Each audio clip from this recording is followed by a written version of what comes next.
order consequences is probably not the best bet. But at the same time, we got to have a course of action moving forward, which will allow us to protect our allies.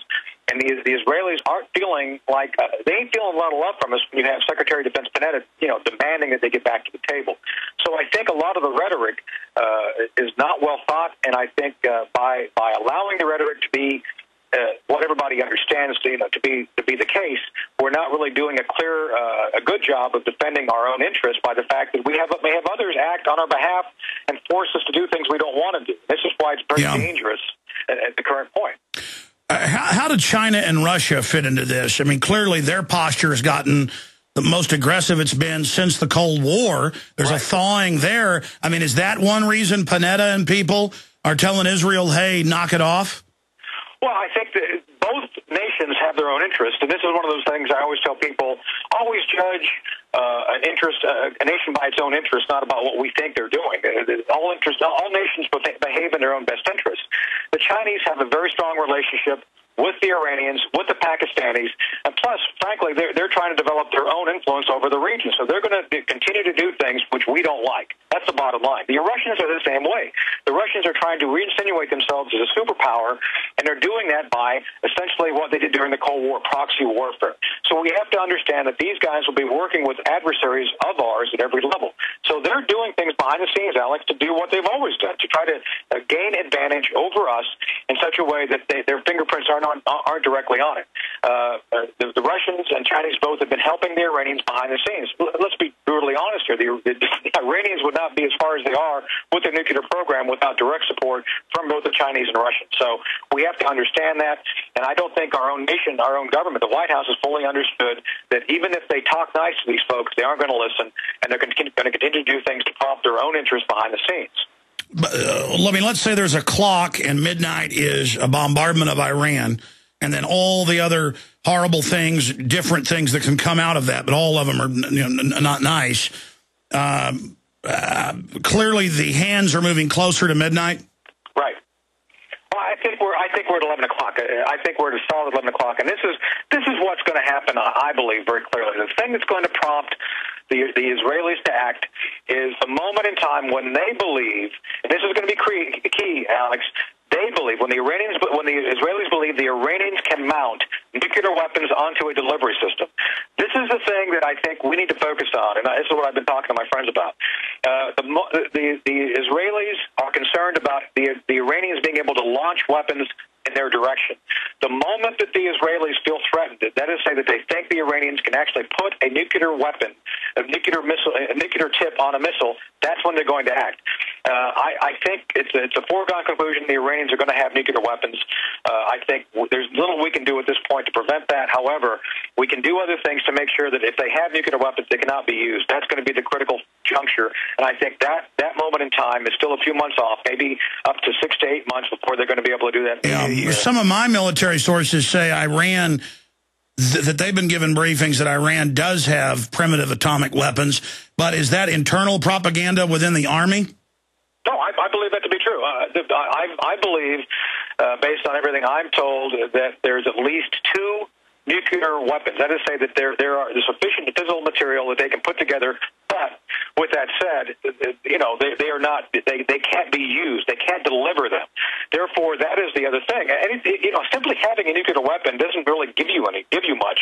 You have to be able to use it. It's got to be a credible threat. Sure, and if it doesn't airburst, it just blows a crater in the ground. I mean, right, exactly. So they don't have a credible way of delivering, Alex. And I think again, that's where we need to look at that. When the Israelis and others believe there's a credible way of delivering a weapon of mass destruction to a target, they don't have that at this point in time. They've been trying to develop that, and I do believe this is the one area I do agree with Panetta on. I think they're at least 8 months to a year away from that. However, I do believe that the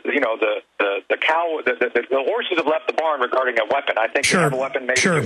In a limited time, and you've been very gracious to be with us here, Colonel, specifically looking at what's happening in Iran, how does it tie into Pakistan? What's behind all of these military strikes on Pakistani bases there on the border? And if Israel's so worried about Iran having nukes, I mean, from the numbers I've seen, Pakistan's got something like 100 of them in delivery systems? Yes, I can't go into all the details, but there's at least 100 nuclear warheads that the Pakistanis have used, developed. Let me say something else frightening. They've got enough material to probably create another 100. And the other thing, yes, they have delivery systems. So I can be honest with you, I've been working on task forces looking at this for the past 5 years, and I think this is a much more worrisome target because if the central Pakistani government falls, they have not only weapons, they have delivery systems for them. And I think that's something the current White House doesn't like talking about. And, the radicals within Pakistan continue to make headway in destabilizing that government. So I believe it's only a matter of time before that government becomes essentially a failed state, and you're going to have over 100 nuclear weapons that we will be worried about. And I can tell you that is one thing we are the Indians are also worried about that, Alex. I mean, that is a serious issue, one of which I think is as important, if not more important, than the Iranian issue. Well, why doesn't Israel seem concerned about that? Because, I mean, they've got medium-range missiles in Pakistan. Well, that's the thing. I mean, they believe they're trusting us, for better or for worse, and having us deal with the Pakistanis.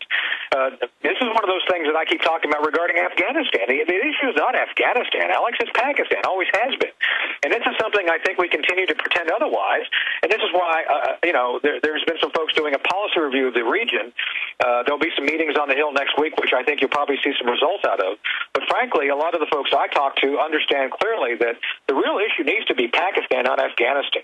And frankly, the Iranians and what they're doing is important, but we already know that there's a fleet of nuclear weapons, nuclear tip missiles, which are available to radicals if they continue to push and destabilize the Pakistani government. Sure. Briefly, what do you make of the demonization of Ron Paul for pointing out what you and countless other analysts said, that whole thing with the Iranians wanting to kill the Saudi ambassador? I mean, saying that's baloney. They're attacking Ron Paul for that. Well, let me point out two things to you, Alex. Remember, right when it was announced, they kept saying we're going to have more information coming out. Well, I'll tell you what, Colonel, will you do 5 more minutes with us? Yeah, sure. Okay, we're going to go to break and come back and get into that. So many questions. Regardless, the world's getting into a very crazy position. So there's been an amazing demonization of Ron Paul for reading the newspaper, I guess. Jerusalem Post and others admit Israel set up Hamas as a counterbalance to the Iranian Hezbollah. They demonized him in a TV ad. Huntsman did other TV ads saying he's crazy for saying that plot was obviously made up to have some used car salesman kill the ambassador. But there were just countless analysts not just Colonel Shaffer, on TV. The former head of the Bush administration's unit on Iran said it was preposterous. So I guess the mainstream media counts on people being dumb to sit there and tell them that Ron Paul's crazy when all he's doing is repeating what most of the Joint Chiefs of Staff have said, what the former head of the Israeli Mossad said when Netanyahu fired him last year.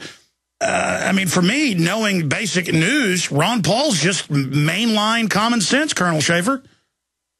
Let me point out 2 points to back you up on this. First, if you recall, everybody who was supposedly briefed on the classified information on this plot said, you're going to see more coming out over the next few weeks showing that we're correct. Have you seen a single follow-up article showing that this was true? Not a one.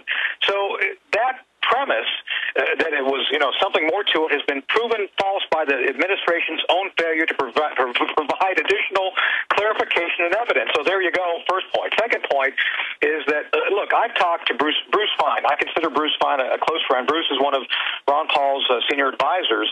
And from talking to Bruce and others, Paul is trying to actually get what he believes out to be what is fact, not what is propaganda, but is fact. And I got to tell you, from talking to Bruce and others, there's no doubt that Ron Paul would use military force in a very severe way against our adversaries when you have clear intel indicating that something's going on. But Alex, you and I both know the intelligence community has been politicized by whoever is in charge. The Bush White House, the Obama White House, doesn't matter. You have people who are policy types trying to forge intelligence around the policy instead of the other way. Paul is trying to get it to be where it was, where you take the intel and you make your decisions based on the intel, not on what your wishful thinking based on your political perspective is. And I think that's what the issue is. why Ron Paul's getting slammed. Well, he certainly is. I mean, it looks like the media, all the other politicians are getting behind a strike on Iran. In closing, what's the time frame that we could see this escalate, or briefly, what are a few of the ways that things could get triggered here? Well, any miscalculation regarding the military, you could see a exchange of fire, which could escalate quickly. The thing is, I think the Iranians clearly would still lose in that scenario. The Iranians want to have a nuclear weapon system which is deliverable. That is to say that they could use. They're not there yet, Alex. So we're talking, I think we're going to see saber rattling for another 6 months. We're talking about the fall before the Iranians actually have something that could be used to deliver a nuclear device. So I think we're talking about saber rattling through the spring, unless a miscalculation occurs. But I think we're going to be revisiting this very seriously towards the fall once a delivery system is available to them. So I predict more saber rattling unless somebody loses their cool and does something bad, at least through the summer. But right on time, that's the October surprise, and that would help Netanyahu in an election. If the war was happening right then, it would help Obama. People rally around the government when there's a war, even if the war is a fraud. In fact, that's the word I'm getting, is that they've been looking at it, but that it could be an October surprise. I agree with your assessment, Alex. That could well be the case. Wow. Well, Colonel Shaffer, I look forward to having you back up soon via Skype. I know you're going to be on with Judge Andrew Napolitano later in the week, breaking this down more. OperationDarkHeart.com, your best-selling book, breaking so much of what happened in Afghanistan down. Thanks for spending time with us. Great. Thank you, Alex. All right, there goes Lieutenant Colonel Anthony Shaffer. We're going to come back, hit other news. Wayne Madsen to give us his perspective on Iran, and he's another very well-read person on that front coming up. I want to get into some of the election news, Ron Paul news, New World Order news straight ahead. We'll do that. I also want to recap first some of the other Iran news. Stay with us. We'll be right back. Kurt Nemo's article. Obama has announced that he wants an internet ID. Of course, Microsoft has already set up all their new computers for years with that. And soon it won't be a thumbprint or even a special number. It will be a face scan. And they're coming out with the new mouse-driven systems on the new Windows system where you don't have a mouse, your eyes control it. And the Microsoft Kinect video game face scans you and voice prints you. Face scanning to buy and sell. That has been the big global consortium plan all along. You will scan your hand or your face. And, of course, the churches say that's not the mark of the beast. They say it's going to be a mark in the face or in the hand. Well, what do you think your own biometric outline basically is? But even if God didn't exist, the point is the globalists are trying to play God by setting all of this up. We do have the article by Kurt Nemo that breaks down the fact that if a war does kick off with Iran, it could lead to a World War III type scenario. War in the Middle East now appears imminent as the United States, Britain, and the European Union and Israel put the finishing touches on an embargo of Iran, a de facto declaration of war. See, that's one thing. Iran may be forced into this. And warships steam towards the Persian Gulf. Consider the following recent developments. U.S.-Israel war game in Persian Gulf. On Friday, the U.S. and Israel announced they plan a massive